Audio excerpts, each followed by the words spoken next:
Roused from their marathon sleep, giants come to life and head down the mountains. Driven by hunger, they travel time-worn trails to the valleys below. It is the time of the Kodiak bear, the largest carnivore that walks the earth.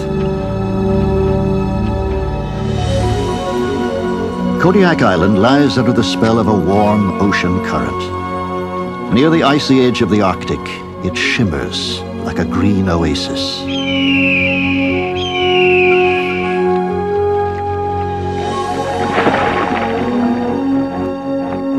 In this vast garden, bears grow fat on some of the richest salmon streams in the world.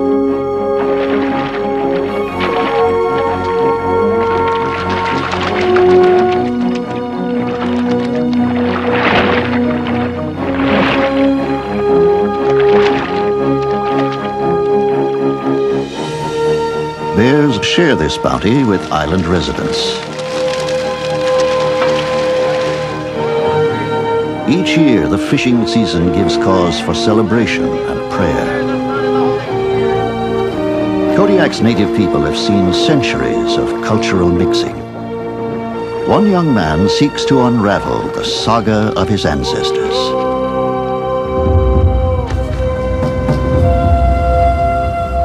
Like this? Practicing their timeless ways, this family draws sustenance from the land.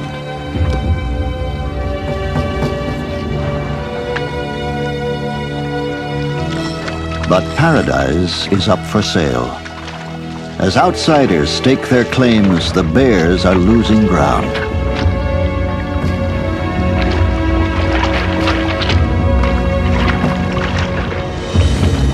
For millennia, Kodiak was safe haven to both native and bear. Now the survival of one could bring the downfall of the other.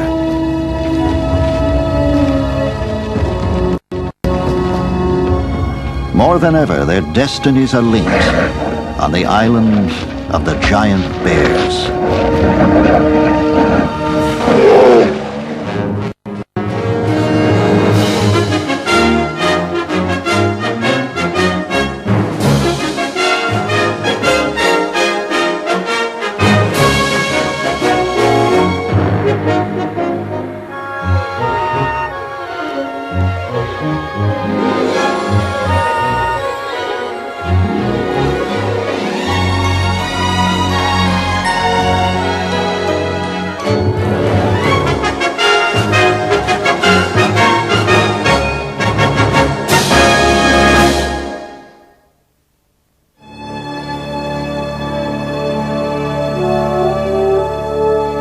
Rising from the North Pacific Ocean is an island with 900 miles of rocky coastline.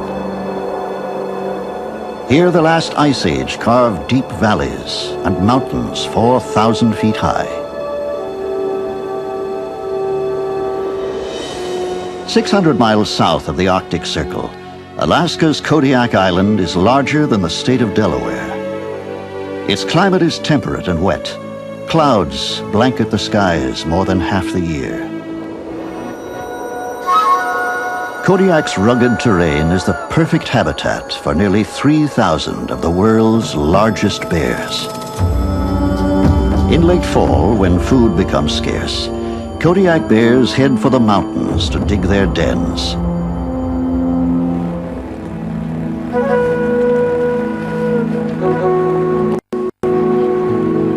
During winter sleep, adult bears do not eat, drink, or eliminate bodily waste for up to 6 months. All pregnant females give birth in late January or early February.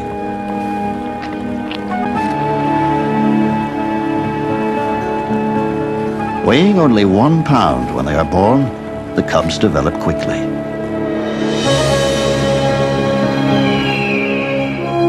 In late March, bears begin to leave their dens in predictable order. Adult males emerge first, then lone females, and those with older cubs. Females with newborn appear last, sometimes as late as June.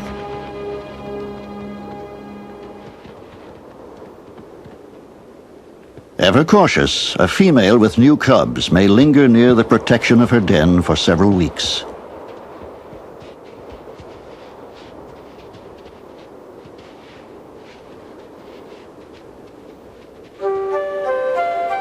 Their greatest foe is their own kind. Adult males commonly attack and eat cubs.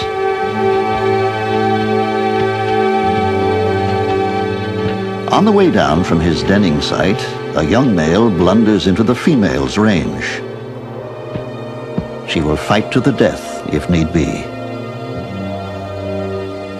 The male gives her a wide berth. Placing their paws in the tracks of their forebears, the giants tread centuries-old trails to feeding grounds below. By late June, the island is awash with new life and blanketed in green.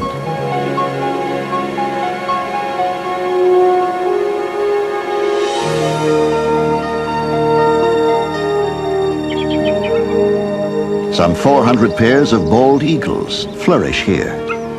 They compete for small prey like mice with the nimble fox.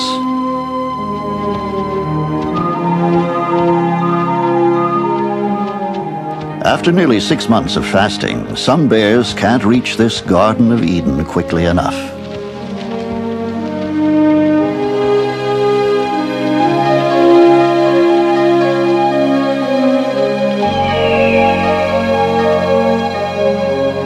With all its lush finery, Kodiak has laid out a feast for them. Hundreds of wildflowers burst into bloom with succulent roots, stems, and leaves.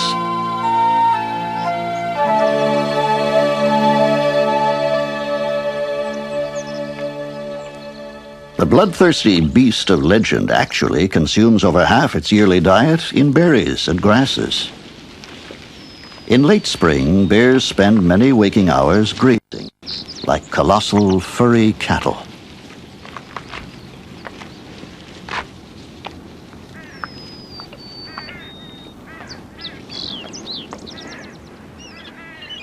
On their yearly migrations, whales pass through Kodiak's waters.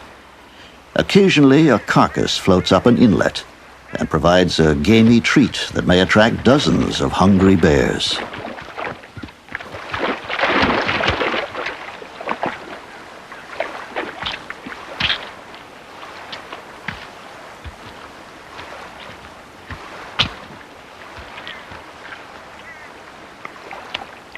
Bears eat meat whenever they can.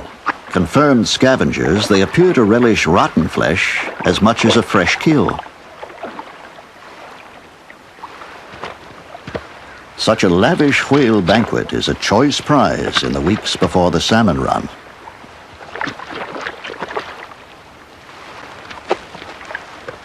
Most bears abandon themselves to the feast. But a mother with cubs remains ever on the defensive.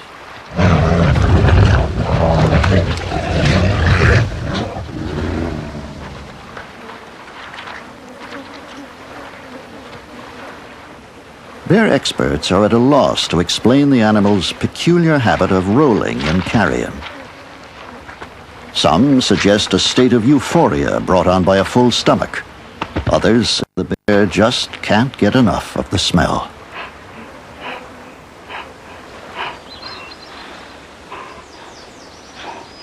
A bear's nose is its window on the world. Through smell, a bear locates food, selects mates, and avoids enemies. Vision and hearing are thought to be as good as or better than a human's.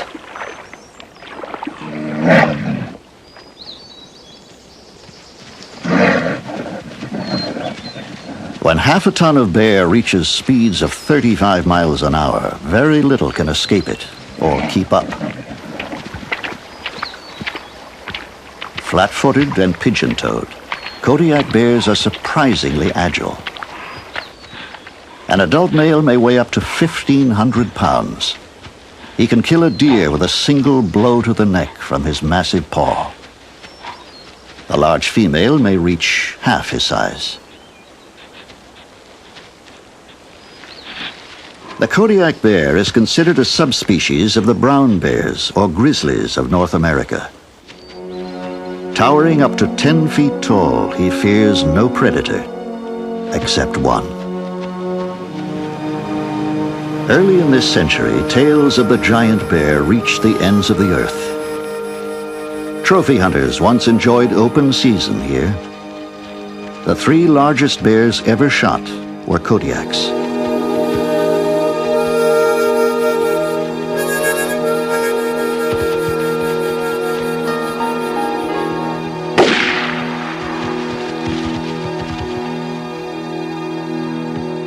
Others came to collect the valuable hides. One hunter boasted of 70 bears taken in a single year. Slain females left orphaned cubs doomed to die in the wild. In 1925, hunting regulations set limits on trophy kills. The sale of hides was outlawed. But Kodiak's ranchers blamed cattle losses on the bears and went on shooting. Conservationists feared the Kodiak bear could become nothing more than a museum specimen. Their concern reached Washington. In 1941, President Franklin D. Roosevelt established the Kodiak National Wildlife Refuge, nearly 2 million acres of prime bear habitat. Sharing this land with the bears are Kodiak's native people. Ancient ties link Sven Hawkinson Jr. to this wilderness. The Kodiak National Wildlife Refuge is the home of the Kodiak bear, but it's also my home. My village is located right in the midst of this bear refuge. My people have been here for over 7,000 years. We've developed a relationship of mutual respect for each other, the bear and humans, and also the attitude that we avoid each other when we do run into each other. They're just part of living in a wildlife refuge. 3 of Kodiak's native villages are surrounded by refuge lands. On the southeast coast, Old Harbor stands on traditional fishing and hunting grounds. Accessible only by boat or plane, the village is home to some 300 residents. 5 miles of gravel road link the village airstrip, post office, and public school. Fishing is the main economy and the only livelihood most young people can look forward to. Sven Hawkinson Jr. first went fishing when he was 6 and learned the ways of the sea from his father. A retired fisherman, Sven Hawkinson Sr. was born of a native mother and Danish father. He served as village mayor for 27 years. His son will follow a different path.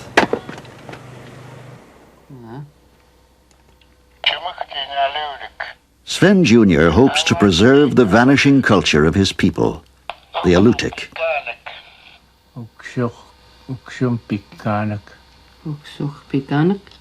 On a scholarship, he is pursuing a PhD in anthropology at Harvard University. The Alutiiq language was once banned in public schools. George Inge recalls being punished for speaking his mother tongue. He is one of the few village elders who remains fluent.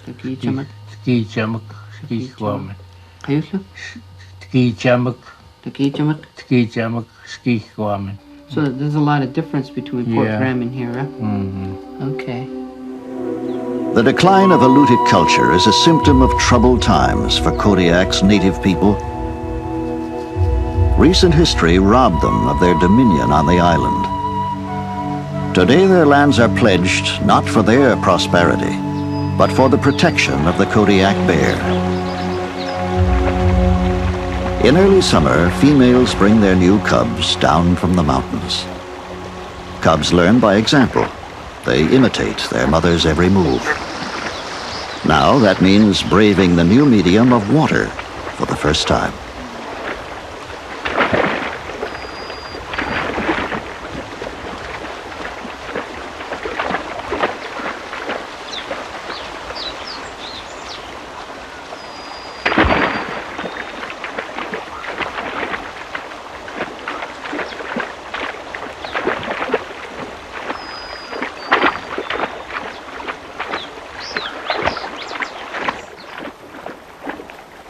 2 to 3 years, mother and cubs form an inseparable family unit. Then comes the time when cubs have learned all they can from their mother. She is less attentive with every passing day. Survival of the species demands that she produce another litter. Soon she will tolerate her cubs no more. The breakup of a family can be brutal. This 2-year-old hardly comprehends why his mother suddenly turns on him.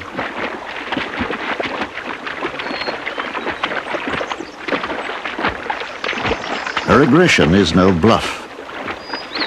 Confused and frightened, the cub is abruptly abandoned.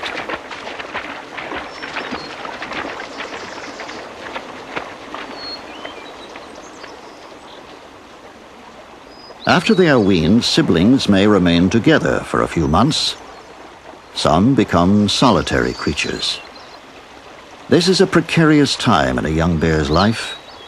All survival skills will be put to the test.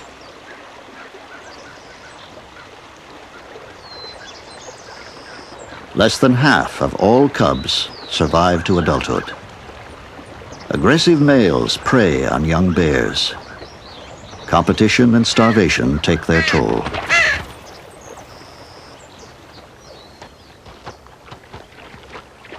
Mating season takes place between May and July, but a pregnant female's fertilized eggs will not implant in her uterus until early winter.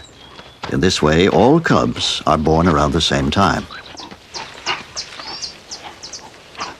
Kodiak bears begin to mate at 4 to 5 years. Occasionally, they form small mating groups. These 2 young males vie for the attentions of a female partner.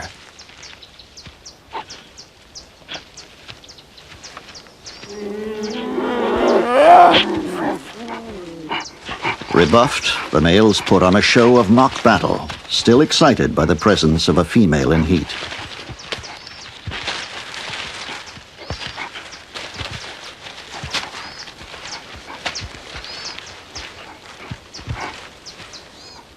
Most commonly, courtship involves couples. 2 compatible bears may spend up to a week together and mate repeatedly.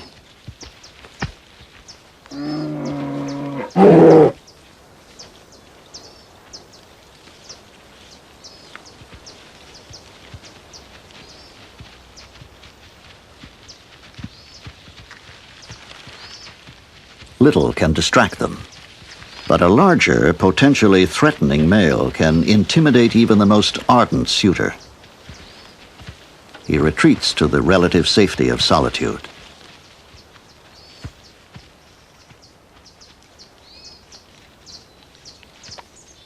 For most of the year, bears tend to avoid each other. Encounters can lead to mortal combat. Mating season marks a truce between the sexes. Only briefly in early summer do they seek out each other's company and enjoy a honeymoon of sorts.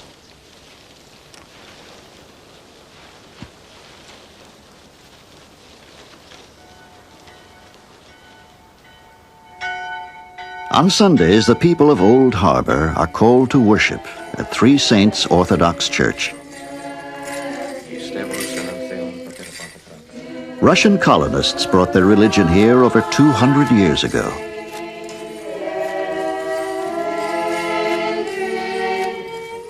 The faithful at Old Harbor belong to the oldest Russian Orthodox community in the Western Hemisphere. These people share a cultural tapestry of many strands: American, Scandinavian, Russian. Woven throughout are the traditions of their Aleutic ancestors, the first to claim the island as their own.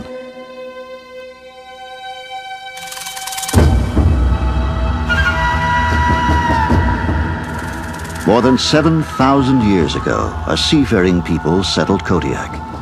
Along its fertile shores they would flourish. Fond of ornament, men pierced their lips and noses with ivory jewelry. Women tattooed and painted their faces. They excelled at needlework and fashioned clothing from animal and bird skins. Skilled marksmen pursued even the Kodiak bear with their weapons of stone, wood, and bone. They hunted sea otter, seal, and whale. They harvested the yearly salmon runs. The Alutiiq lived by the seasons. In summer, they stocked their larders. Like the bears, they retired for the winter. Families shared large houses built of driftwood and sod. Dousing fire-heated rocks, they practiced the cleansing custom of the steam bath. The luxurious fur of the Kodiak bear was their bedding. They left no written language, no cities, no lofty monuments. Only fragments of their vibrant culture remain. At Kodiak's Alutiiq Culture Center, Sven Håkansson Jr. sorts through pieces of his past. Archaeological sites have yielded thousands of artifacts. They hint at long-lost myths of hunters and heroes. A carving of a bear suggests the Alutiiq may have revered the giants with whom they share the island. Håkansson hopes to write a history of his people. Clues to a tragic chapter are etched on this stone. Strangers arrived in ships and brought the reign of the Alutiiq to a sudden and violent end.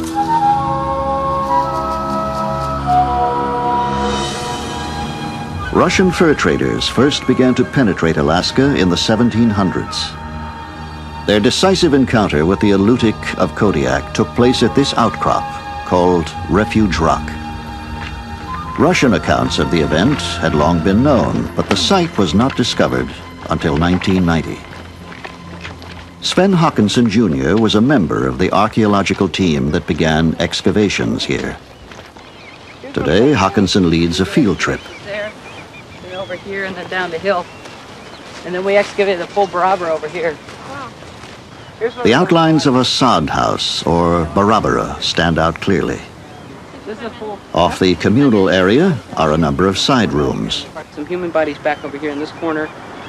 We figured that was the main or chief's bedroom over there because it's so big, but these would be side rooms for each family. And you food figure, storage, though? Wouldn't you have to have a side room for food storage? Storage pits here, here, here, here, and here. The remote site was not a permanent settlement, but a sanctuary. Here, if you look, you can see where People took refuge here only when threatened by enemies. And probably during times of war, you probably had extra people staying in here too. We figured there was probably at least 2,000 people when Shelikoff came and attacked. Most of them were women and children. In August of 1784, a Russian fur trader, Gregory Shelikoff, arrived on Kodiak, demanding hostages and sea otter pelts. To defy him, the Alutiiq retreated to Refuge Rock. High in their fortress, the people felt safe. They were betrayed by one of their own. He led the Russians through a secret inlet to the back of Refuge Rock. There they watched the low tide reveal a hidden land bridge. On August 13th at dawn, people awoke to a terrifying thunder. During the night, Shelikoff's men had set up cannons on the land bridge. From this vantage point, the entire summit of the rock was exposed. When the Russians stormed the rock, panic erupted. Most natives had never seen firearms. The invaders appeared as demons. Women clutched their children as they threw themselves from the cliffs. Many hundreds were killed or executed. 500 more were taken hostage. Not a Russian was lost.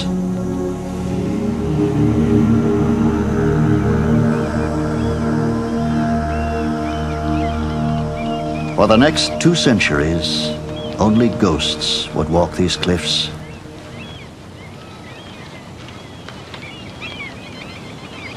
The name of this place is called Awawak, and most of the people don't remember what it means. And it's just someplace bad. It's basically people had made themselves forget about it because when all these people that died, the bodies had washed ashore, and it was really stink for a couple of years, and nobody would come back here.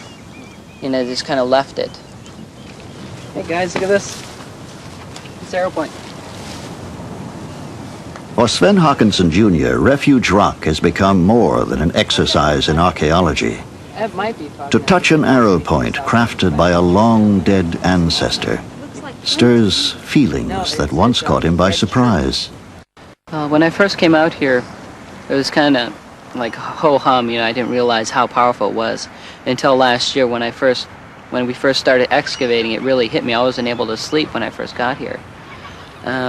Realizing that this is where my people had lost their control over this island and their land and their own future really struck me. I mean, it was just, this is the place where they broke our back. Thus ended for Kodiak more than 7,000 years of gentle occupation by a people who honored the land. Russia took possession of the island. Warfare, forced labor, and new diseases decimated the population. By the mid-19th century, only 1,500 Alutiiq survived, of what once numbered 20,000. In 1867, Alaska was sold to the United States. Some natives protested that Russia could not sell land it did not own, but they had become outcasts in their homeland. Now they were forced to adopt the clothing, customs, and language of yet another invader. Claims to their ancestral hunting and fishing grounds would go unheard for the next century.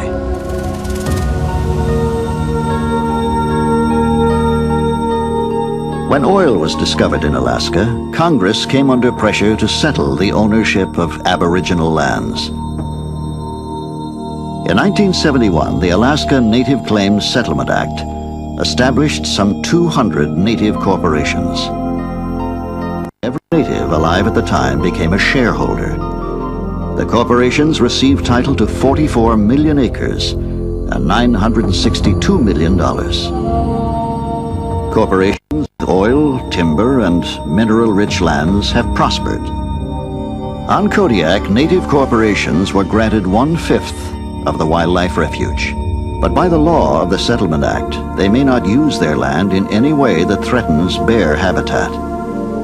Hemmed in by the wildlife refuge, Old Harbor struggles to survive. Supplies must be flown in on small planes. A pound of butter costs $4. A bag of sugar, about $8. Some 30 villagers own fishing boats. Others find seasonal work as crew. Still, the year-round unemployment rate runs about 40%. Walt, do you have any milk? Walt, do you have any canned milk? Families rely on public assistance and food stamps. 1 in 4 lives below the poverty line. Old Harbor residents reap only one tangible benefit from their lands. Families like the Hawkinsons still rely heavily on foods harvested in the wild. Salmon and other fish, crab, deer, duck, berries, and local plants are staples on the menu here. Some residents consume over half their annual diet in wild foods. The village first provided electricity to all residents in the 1960s. Telephone and television arrived a decade later. Village lore has it that any new technology, even a record player, once caused deep concern among some people. And the records get a little old and then they get stuck on one word. Lonesome, lonesome, lonesome, lonesome. So you have to, push the needle. Well, one time this guy came and he said his mom, when he was still in his mother's belly, she got scared. And she got scared of a phonograph. And she went to a doctor and asked the doctor if it would affect him. And the doctor said it wouldn't affect him.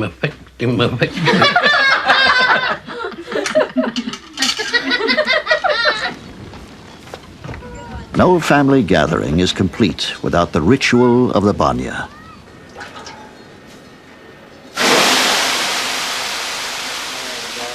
A cross between the ancient Aleutic custom and the Russian steam bath, the banya brings family and friends together to bask in the heat. Oh, boy, what a feeling, you know? They call it halyard char grill there, huh? Here, the Hawkinson men treat sore muscles, discuss village news, and escape the opposite sex for an hour or two. In their turn, women enjoy the same pleasures.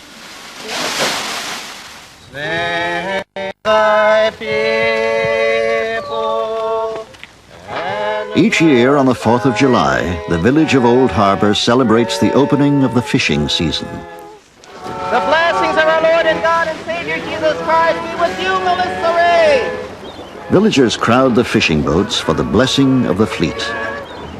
Father Sergius Gherkin dispenses the holy water. The blessings of our Lord and God and Savior Jesus Christ be with the Cape Barnabas.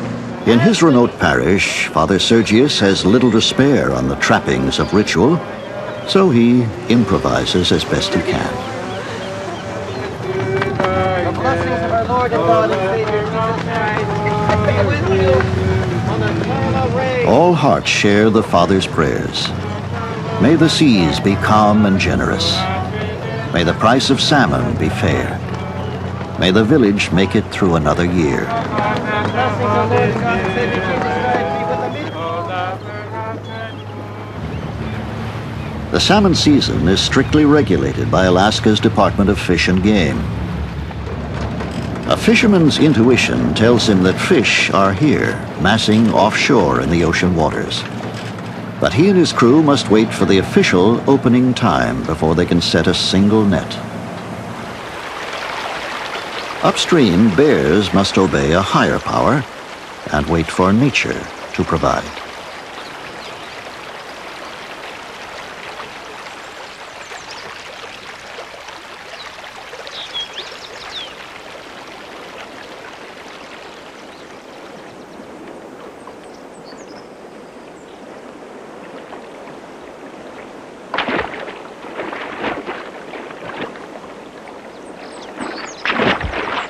In the warmth of summer, a trio of young bears cool off by practicing their fishing techniques. Others save their energy.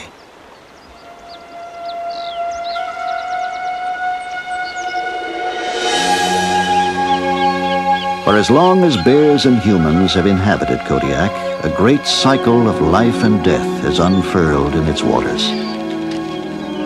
Wildlife prospers or perishes according to its pulse. Men and women time their lives to its rhythm.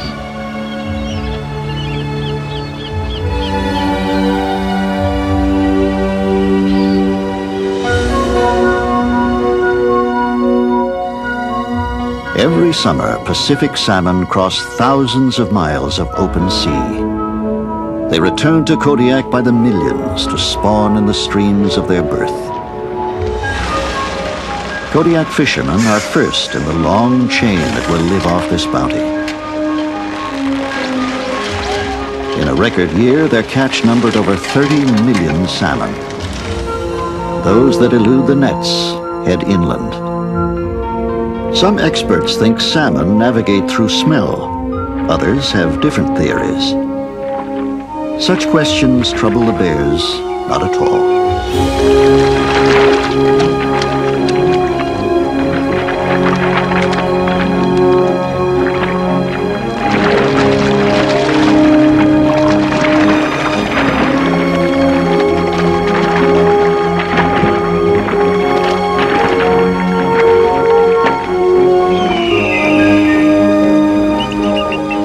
At the height of the season, bears flock to the water.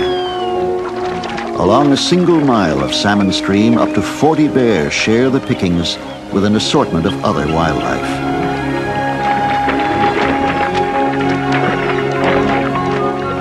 An adult bear may catch up to 30 fish a day and put on 2 to 3 pounds of fat. Choice fishing holes are jealously guarded.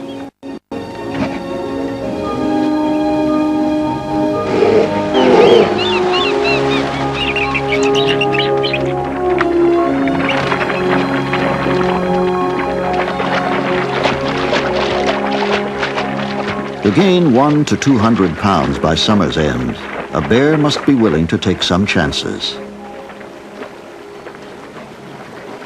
Two females vie for a fishing perch. The result is unpredictable.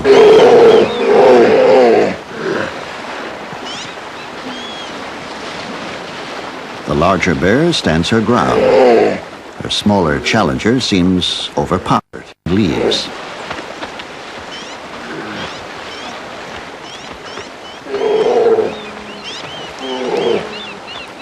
Perhaps a case of nerves unsettled the challenger's stomach. Having relieved herself, she will try again.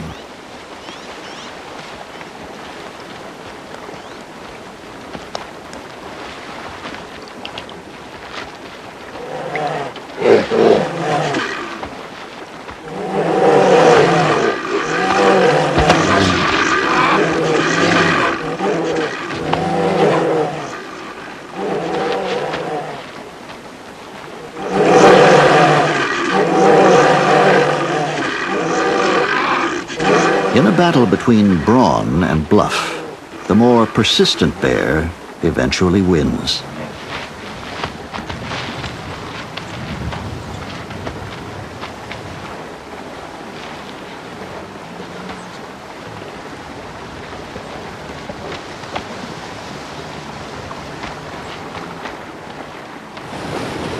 Fishing is an acquired skill, and each bear has its own techniques.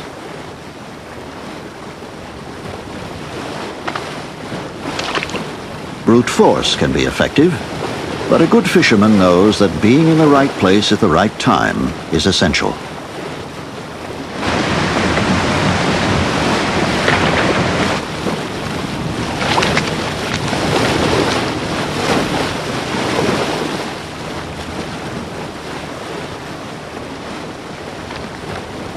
The fox may have a few tricks to teach him, but the bear has had very little real competition for salmon, until recently. Yeah.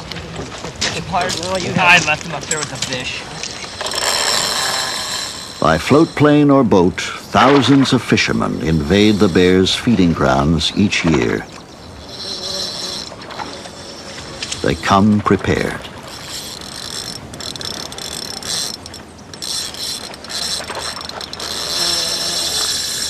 The bears, they're a problem coming into camp.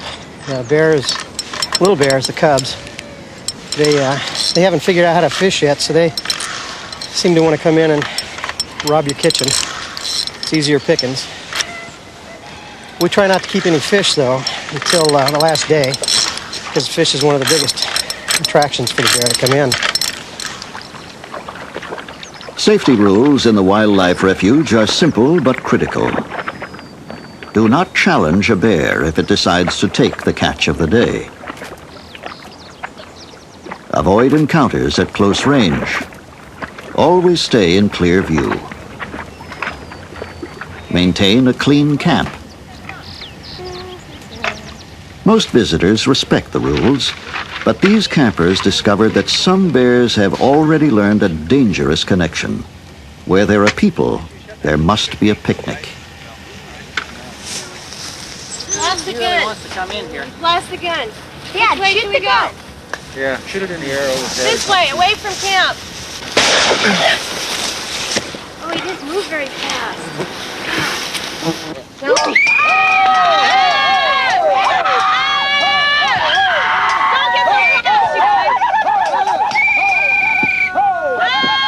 Not the orange juice! Unperturbed, this bear ate its fill, then left. But sometimes people panic. In this century, Kodiak's records contain not a single report of a bear killing a human. Yet every year, Fish and Game wildlife biologist Roger Smith counts an average of 10 bears shot down by frightened people. He suspects an equal number of killings go unreported and fears a rising trend as more visitors invade the backcountry. Some people have quite a bit of fear of bears, and so when they see or hear a bear, their automatic reaction is one of fear, and we've got to do something to react to get this bear out of camp. And It appears that this one was shot with a shotgun, but probably fairly close range. The bear was apparently one that a number of other sport fishermen in the area had chased off previously that same day and hadn't really considered the bear a threat.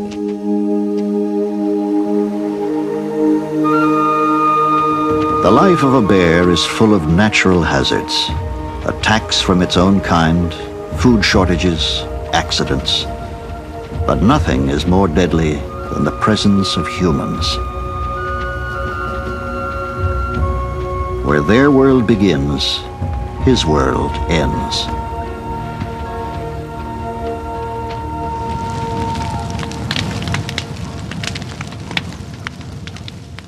Like Old Harbor, the native village of Larsen Bay is surrounded by the wildlife refuge. Residents have yet to build a fence that can keep bears out of the garbage dump.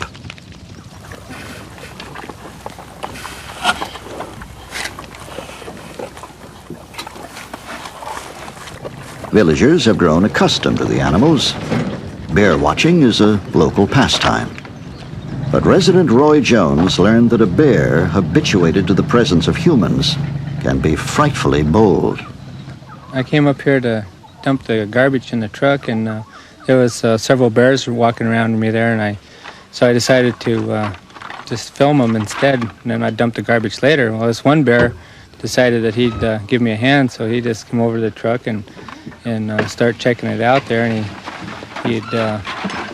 he was eyeing me and being real cautious. He was just as cautious as I was being, and then he Hey, be careful of the paint job. proceeded to get into the truck and take the boxes out. Getting a little bit close. Your blood pressure feels like it's going up. Your adrenaline's going, and it's a different kind of experience.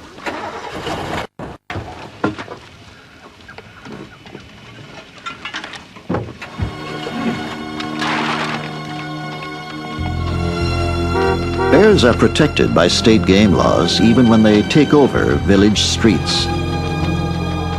Without a costly hunting permit, a bear can't be shot for sport. People may not provoke the animals or bait them with food.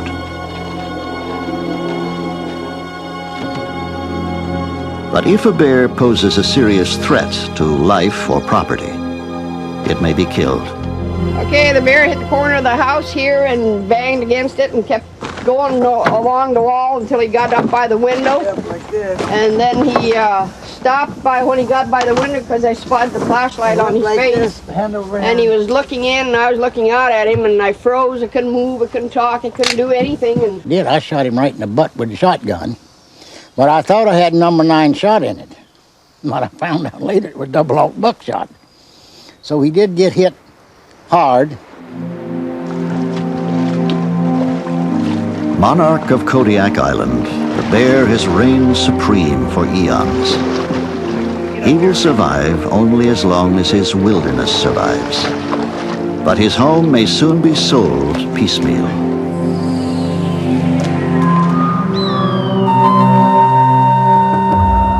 Willing to challenge the law that restricts the development of refuge lands, outside interests are ready to pay top dollar for native-owned parcels. Here they see prime recreational real estate, ripe for roads and runways, lodges and cabins. Forced to compete with people for salmon and open space, the bears' numbers would dwindle. The Alutiiq people face a difficult choice. To prosper, they must either sell their land or develop it themselves. In exchange for hard currency, Kodiak natives could lose everything they cherish. To make their predicament known, they have hired a media consultant and Washington lobbyists. Dozens of journalists have filed reports on the Kodiak land rush. Oh, yeah, different interests. Been writing us letters, and like, for instance, I even had one letter that said that they will build a lodge and they will employ us people to wash dishes and cook and make beds and stuff like that, trying to express that, gee, they're going to employ us for taking our land. I just tore them letters up and threw them away, because we know we didn't want that kind of employment if there was any. If there was going to be any lodges, we were going to own the lodges and hire them to pack the bags and wash the dishes. All right. That's a good one. In late summer, the Hawkinsons harvest the waters and the land. They know time is running out on Kodiak. Their age-old way of life hangs in the balance.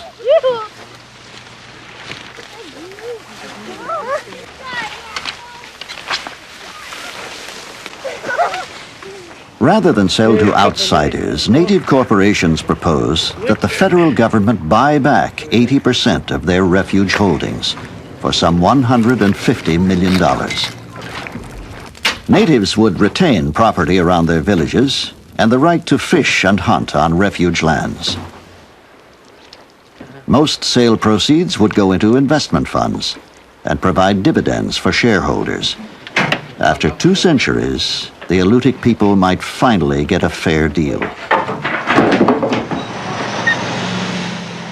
Washington has deliberated the natives' land offer since 1987. In the meantime, Old Harbor tries to boost its economy. Funded by a state grant, a new runway will accommodate larger planes. In town, a tourist lodge is open for business. Change is in the air.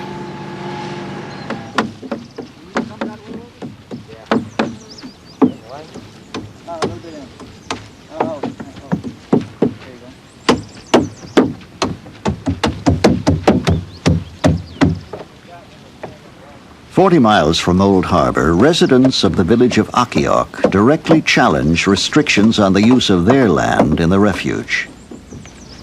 Near a well-worn bear trail on the banks of a pristine lake, they erect a cabin. Tourists will have the wilderness experience of a lifetime here. Bears will lose access to a favorite fishing spot.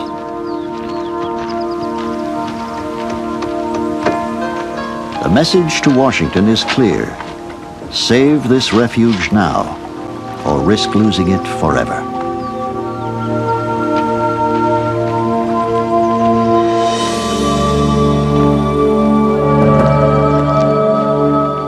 A week before his return to Harvard, Sven Hawkinson Jr. sets out to collect memories of the last days of summer on the island. He misses the place already. After living back east in a big city like Boston, it's just wonderful to get out there, and be away from it all. It'll be really sad if we do lose the land in terms of, we'll lose out in the long run, like my children's children won't be able to come back here to the way I have seen it, and the people for the past 6,000 years have seen it. So, also looking, for example, at bears. That's a big issue today, too. They're the ones that are going to lose out, not really us.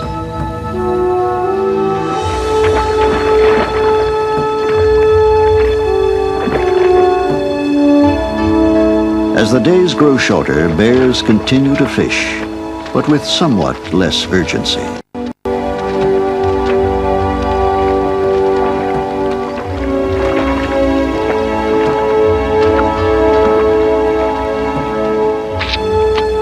They pick out the richest parts of the salmon: skin, brains, and roe. Some have added a 6-inch layer of fat to their formidable frame. The bright colors of spawning salmon belie the fact that they are dying. They exhausted their final energies in the production of millions of fertilized eggs. Having nourished both bear and human, the salmon come full circle. In the gravel of the riverbeds, they leave their legacy.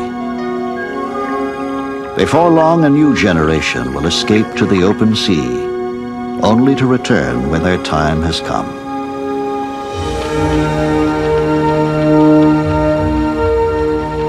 The future of Kodiak's wildlife refuge may lie in a bitter irony. In 1989, Kodiak shores were fouled with oil from the Exxon Valdez spill. Funds from Exxon's $1 billion settlement may be used to purchase refuge lands owned by Kodiak natives. This could be the last chance to make the refuge whole again.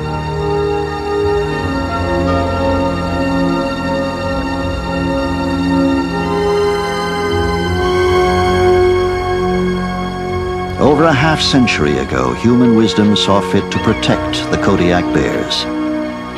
Once again, their future is uncertain. Into the depths of winter, the giants vanish. If their birthright is honored, they will return with every new spring.